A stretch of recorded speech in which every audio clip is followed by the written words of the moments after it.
জিল্লু এদিকে আয়। লাগেজ গুছা। জিল্লুকে? তুই জিল্লু? আমি জিল্লু না জামি। ওই একই। আমি তোমার স্বামী।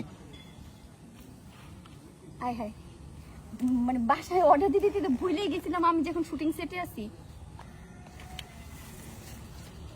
হলেন আমাদের ফারজানা বাগিনী কন্যা। আমার মনে হয়, আমার অনুমান হচ্ছে, আপনাদের কি অনুমান হচ্ছে ইনি কে বলেন তো? কমেন্ট বক্সে জানিয়ে যান, ইনি কি ফারজানা আপু না অন্য কেউ? কমেন্টটা জিল্লু এদিকে আয়। লাগেজ গুছা। জিল্লুকে? তুই জিল্লু? আমি জিল্লু না জামি।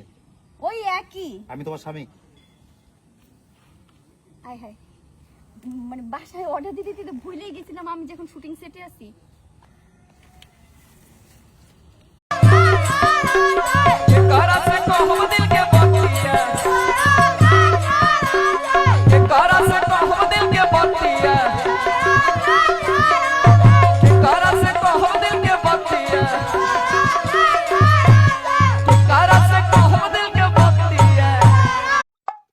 প্রিয় ভাই আসসালামু আলাইকুম।